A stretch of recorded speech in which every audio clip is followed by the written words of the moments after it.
बहुजन समाज में जन्मे सभी संतों, गुरुओं, महापुरुषों को नमन करते हुए आज यहाँ पटना की धरती पर उपस्थित भीम आर्मी, आजाद समाज पार्टी और बहुजन समाज के उन सब योद्धाओं का मैं दिल की गहराइयों से स्वागत करता हूं जो लोग यहां पहुंचे। मैंने आपसे अपील की थी कि आप लोग उस आंदोलन को ताकतवर करने के लिए आना। आप लोग इस संख्या में आए, मैं आपका धन्यवाद करता हूं। लेकिन क्योंकि लड़ाई हमारी अपनी है और इस लड़ाई को हमें अपने कंधों पे, अपने सहारे से, अपने पैरों पे खड़े होकर लड़ना है, तो हमें अपनी ताकत को और बढ़ाना पड़ेगा। जब हमारी ताकत बढ़ेगी तभी हमारे मुद्दों पे, हमारी समस्याओं पे सरकारें गंभीर होंगी। यहाँ बड़े पैमाने पे उपस्थित माताओं, बहनों का भी मैं धन्यवाद करता हूँ। बहुजन समाज के लोगों, आज जो हालात पूरे देश में हो चुके हैं, इन हालातों से लड़ने के लिए हमें आज नहीं तो कल हक अधिकार की इस लड़ाई में अपने योगदान को निभाने के लिए तैयार होना है। ये बिहार है, मैं पूरे देश में घूमता हूं। बिहार के साथ जो अन्याय हुआ है, समय समय पे बहुत सी सरकारें यहाँ रही, लेकिन आज भी सबसे ज्यादा अगर रोजगार के लिए किसी प्रदेश के लोग जाते हैं तो बिहार के लोग जाते हैं। इसका मतलब कि सरकारें जो भी रही हो, वो सभी सरकारें यहाँ के लोगों की बुनियादी समस्याओं को न समझ पाई है, न ही उनको बदलने का प्रयास कर पाई। हमारे भीम आर्मी, आजाद समाज पार्टी के कर्मठ, ईमानदार, संघर्षशील कार्यकर्ता और नेता पिछले 24-25 दिन बिहार के गांव गली में, सड़क पे बहुजन समाज जोड़ो, भाईचारा तैयार करो, अधिकार प्राप्त करो यात्रा के जरिए आपके बीच गए। आपकी समस्या को सरकार के आगे मीडिया के जरिए, बहुजन मीडिया के जरिए, अखबार के जरिए, दीवारों पर लिख के सरकार को जगाने का काम किया। सरकार जागी तो है, लेकिन सरकार इस बात से जागी है कि इन लोगों के वोटों को कैसे लिया जाए। वो आपके बीच संवाद के कार्यक्रम लेके आना चाहती है। मैं यहाँ के मुख्यमंत्री जी से कहना चाहता हूँ कि वो संवाद जरूर करें, लेकिन संवाद इनकी समस्याओं का हल करने के लिए करे, इनकी वोट को ठगने के लिए ना करे। जब से देश आजाद हुआ है, वोट का अधिकार आया है। हमारे लोगों ने अपनी वोट को सभी लोगों पे भरोसा करके देने का काम किया है। उनके हिस्से में मात्र वादे, उम्मीदें, सपने ही आए हैं।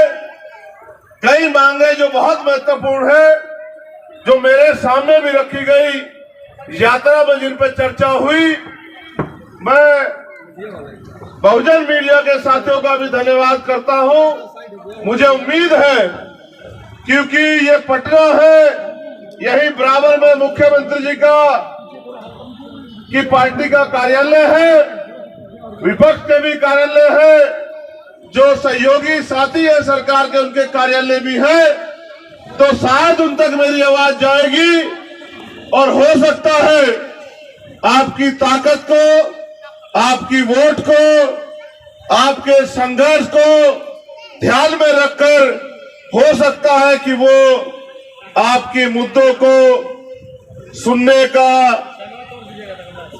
उनको निवारण करने का वोट के कारण ही चाहे काम करे, इसलिए उनके करीब ये सभा रखने का काम हमारे साथियों ने किया। जो प्रमुख मांगे हैं, मैं उम्मीद करूंगा कि मुख्यमंत्री जी उनका संज्ञान लेंगे, और अगर नहीं संज्ञान लेंगे तो हम पे यही रास्ता बचेगा, जो रास्ता आज हम इख्तियार नहीं कर रहे हैं, कि अगली बार हमें इन मुख्यमंत्री का घेराव भी यहां बड़े पैमाने पे करना पड़ेगा और इनको मजबूर करना पड़ेगा कि ये हमारी मांगों को सुने।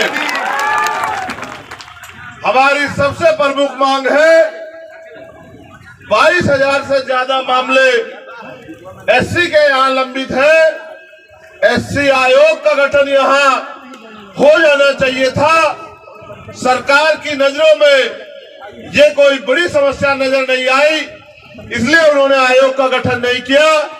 हमारी मांग है कि वो जल्दी से जल्दी एससी आयोग का गठन करें। एससी, एसटी, ओबीसी और मुस्लिम छात्रों को जो छात्रवृत्ति मिलती है, जिनमें हमारे महापुरुष चाहे संत गाडगे जी महाराज हो, चाहे बाबा साहब अम्बेडकर हो, उन्होंने ये कहा है कि शिक्षा श्रेणी का वो दूध है जो पिएगा वो दहाड़ेगा। संत गाडगे जी महाराज ने तो यहां तक कहा कि अगर थाली ना हो तो हाथ पे रख के खाना, मगर अपने बच्चों को जरूर पढ़ाना।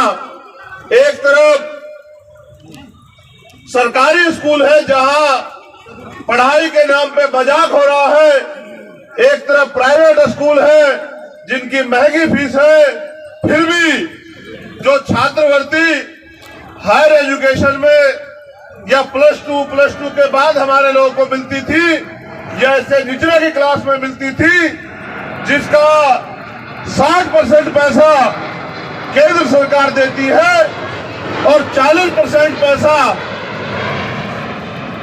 राज्य सरकार देती है, उस छात्रवृत्ति को इनकी लापरवाही के कारण छात्रों को नहीं दिया जा रहा है। मेरे आज भी याद है, मैं घर पर था, सहारनपुर बक्सर का एक बच्चा मेरे घर पहुंचा, उसने मुझसे कहा कि मुझे क्रेडिट कार्ड का लोन हमने लिया था, पढ़ाई के बावजूद भी रोजगार नहीं मिल पा रहा है, बैंक वाले लोग मेरे घर के चक्कर लगा रहे हैं, मेरे घर की कुर्की के आदेश दे रहे हैं। वो रोने लगा और मुझसे कहने लगा कि भैया आप मेरी मदद कराओ, आप मुख्यमंत्री से ये अपील करो, आप उनसे ये निवेदन करो कि जो बच्चे क्रेडिट कार्ड के पैसे नहीं चुका पा रहे क्योंकि रोजगार नहीं मिला है, जैसे अन्य लोगों का कर्ज माफ होता है, अगर वास्तविकता में मुख्यमंत्री जी या उप मुख्यमंत्री जी हमारे बारे में चिंतित है, तो उस कर्ज को माफ करने का काम करे या फिर हमें रोजगार देने का काम करे। तो मैं ये कहना चाहता हूँ, वास्तविकता में सरकार बहुजनों की है, तो छात्रवृत्ति का पैसा अन्य मदों से लाकर उस पैसे को हमारे बच्चों के लिए देने का काम करे, और क्रेडिट कार्ड का जो लोन का जो पैसा है उसको माफ करने का काम करे। पूंजीपति सरकारों के जो मित्र हैं, जो सेंटर में बैठे हैं, वो अपने लोगों का लाखों लाखों करोड़ का कर्ज माफ करते हैं, आप अपने बच्चों का कर्ज नहीं माफ कर सकते, तो फिर ये सरकार हमारी कैसे? हमारी ये भी मांग है कि बड़े पैमाने पे एससी के लोग, एसटी के लोग जो रोजगार के रूप में ताड़ी का काम करते हैं, तो ताड़ी को कृषि का दर्जा मिलना चाहिए। जिससे कि उनको रोजगार मिले और कोई आय का साधन खड़ा हो। बिना आय के साधन के वो भूखमरी बेबसी का शिकार हो रहे हैं। सरकार के नागरिक है इस प्रदेश के, सरकार को सोचना चाहिए। अगर हमें अवसर मिलेगा तो हम ताड़ी को करसी का दर्जा दिलाने का काम करेंगे, लेकिन इस सरकार से भी मेरा अनुरोध है कि वो ताड़ी को करसी का दर्जा दिलाने का काम करे। तालीमी मरकज टोला सेवक को नियमित करने का काम करे, ऐसी भी हमारी मांग है। और अगर वास्तविकता में सरकार कमजोर वर्गों के प्रति सचेत है, उनका भला करना चाहती है, तो नफरत के नाम पे जो मॉब लिंचिंग होती है, जिसका बड़े पैमाने पर शिकार दलित, आदिवासी और मुस्लिम होते हैं, तो मॉब लिंचिंग के खिलाफ एक सख्त कानून बना के इन लोगों की रक्षा करने का काम सरकार करे। उसके साथ साथ सरकार आने पे या सरकार होने पे सरकार क्या कर सकती है, अगर सरकार को ना पता हो, मैं ये भी बताने का काम करूंगा कि कोई भी सरकार को समझ आए कि सामाजिक न्याय, सामाजिक परिवर्तन, आर्थिक मुक्ति ये सिर्फ कहने की बातें नहीं है। अगर सरकार आने पे भी आप अपने वर्ग के लोगों को इसका लाभ नहीं देते, तो सत्ता में बैठ के गाल बजाई करने का कोई फायदा नहीं है, सत्ता की कुर्सी को चिपकने का कोई फायदा नहीं है। अगर सरकार SC, ST, OBC माइनॉरिटी के प्रति सचेत है, तो SC, ST, OBC माइनॉरिटी के लोगों को जो सरकारी ठेके हैं उनमें आरक्षण देने का काम करे। ये आरक्षण की व्यवस्था होने से मैं जिम्मेदारी से कहता हूं, इन्हीं वर्गों के बीच से नए ठेकेदार पैदा होंगे, पैसे वाले लोग पैदा होंगे, और उस पैसे से वो अपने वर्गों के हितों के लिए काम करेंगे। एक नया समाज बनेगा जो आर्थिक रूप से मजबूत होगा। SC, ST, OBC के लिए जब हम केंद्र की बात करते हैं तो उनसे हमें उम्मीद है, क्योंकि ना वो सरकार हमारी है, ना उनको हमारे मुद्दों से मतलब है। वो तो हमारा वोट लेके हमारे लोगों को लूटने का काम करती है। तो हमारी ये मांग है कि प्रमोशन में रिजर्वेशन SC, ST, OBC के कर्मचारियों के लिए लागू किया जाए। अगर ये सरकार वास्तविकता में बहुजन समाज के लोगों का हित चाहती, ये सरकार जातिगत जनगणना करा रही है, उसके लिए तो मैं उनको धन्यवाद देता, लेकिन जातिगत जनगणना कराने के बाद करेगी क्या? तो मैं ये सरकार को रास्ता दिखा रहा हूं कि जातिगत जनगणना करा के, क्योंकि अब 2022 के आदेश के बाद सुप्रीम कोर्ट के 50% की सीमा खत्म हो गई है, तो सरकार बिहार में सबसे पहले 100% रिजर्वेशन लागू करे। जिसकी इतनी संख्या हमारी, उसकी इतनी 52% OBC को 52% आरक्षण दे। जो आबादी दलित आदिवासियों की है उनको उनके बराबर आरक्षण दे। जो आबादी मुस्लिम समाज की है उनके बराबर आरक्षण दे। और जो आबादी स्वर्ण समाज की है 5, 7, 10%, तो उनको भी हमारा अधिकार न लूटने दे, उनको भी उनकी संख्या के आधार पर व्यवस्था कराए कि जो हमारा अधिकार छीन रखा है वो बंद। सरकार को एक और काम मैं बताना चाहता हूं। मैं कल लखनऊ में था, वहां रेलवे के कर्मचारी मेरे पास आए, जबकि वो सेंटर के अधीन है। मगर मैं यहां की सरकार से कहना चाहता हूं कि सरकार चाहे तो इन वर्गों के कर्मचारियों का भला करने के लिए पुरानी पेंशन को वो बिहार में शुरू कर सकती है, जिसका बड़ा लाभ इन वर्गों के कर्मचारियों को मिलेगा और वो अपने पैरों पे खड़े रहेंगे। आने वाले समय में पे बैक टू सोसाइटी के जरिए वो समाज में महापुरुषों के आंदोलन को चलाने का काम करेंगे। और इसके बाद जहां तक मुझे जानकारी है 8 लाख एकड़ जमीन यहां सरकारी 8 लाख एकड़ जमीन है। 18 लाख ये जानकारी मुझे बिहार के साथियों ने दी। अगर सरकार वाकई में संवाद करना चाहती है। तो वंचित वर्ग के लोगों को कृषि करने के लिए,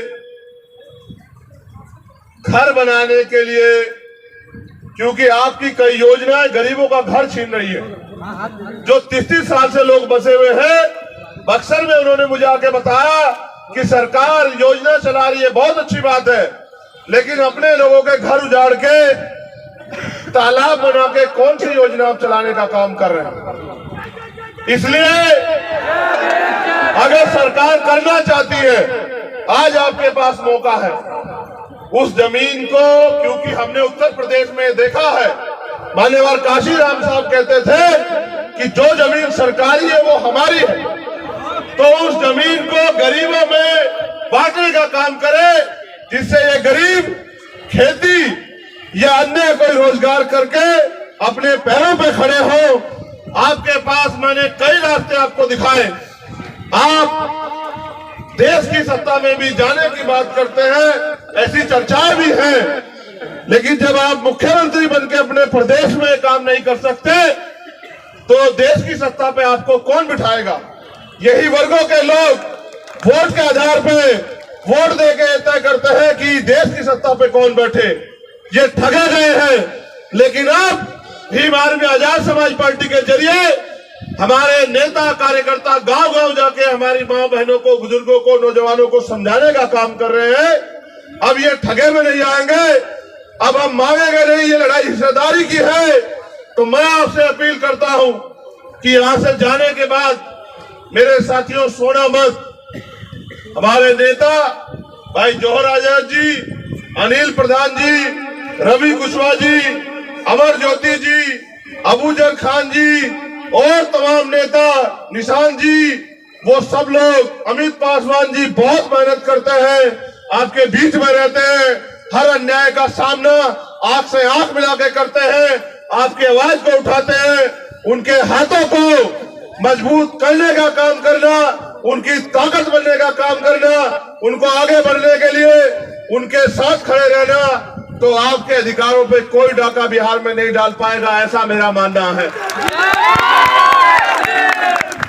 इन मांगों के लिए हम सरकार को 1 महीने का समय देते हैं। सरकार के पास 1 महीने का समय बहुत है। अगर 1 महीने के अंदर सरकार इन मांगों को नहीं मानती है, हमारे प्रदेश अध्यक्ष तो अभी से तैयार बैठे हैं, वो तो 20 मार्च कह रहे हैं कि 20 मार्च तक अगर सरकार हमारी मांगों को नहीं मानेगी तो हम बिहार में जेल भरो आंदोलन शुरू करेंगे। लेकिन अपने लोगों के अधिकारों को अब किसी को डकारने ठगने नहीं देंगे। मैं यहाँ पहुंचा हूँ इस उम्मीद के साथ कि बिहार में भी आप लोग अपने पैरों पे खड़े होंगे। आपके पास रास्ता है मेरे साथियों। आपको ये तय करना है कि आप बैसाखियों के सहारे रहोगे या अपने पैरों पे खड़े होंगे। बैसाखी आपने इतने दिन देखी, बताओ आपकी जिंदगी में क्या बदला। और अगर नहीं बदला है, बदलना चाहते हो तो फिर जमीन पे जाके काम करो। मुझे आपसे बड़ी उम्मीदें हैं, क्योंकि बिहार की धरती बड़ी क्रांतिकारी धरती है। बिहार से जो क्रांति आंदोलन चलते हैं वो देश की सत्ता को पलट देते हैं। मैं भी ये उम्मीद करता हूं कि बिहार के साथी अपने हक अधिकारों के लिए जहां भी अपने पैरों पे खड़े होने का काम करेंगे। और मुझे उम्मीद है कि जो गरीब के बेटे मैंने यहाँ अपने प्रतिनिधि के रूप में आपके बीच भेजे हैं, आप उनके हाथों को मजबूत करने का काम करोगे। आप यहाँ आए, इस गर्मी में भी अपने साधनों से आए, यहाँ डटे हुए हो। मैं आपका दिल की गहराई से धन्यवाद करता हूँ। आपको बहुत बहुत मुबारकबाद देता हूँ। ऐसे ही तमाम खबरों के लिए बने रहिए हमारे साथ। हमारे चैनल को सब्सक्राइब जरूर करें और इस वीडियो को लाइक एंड शेयर जरूर करें।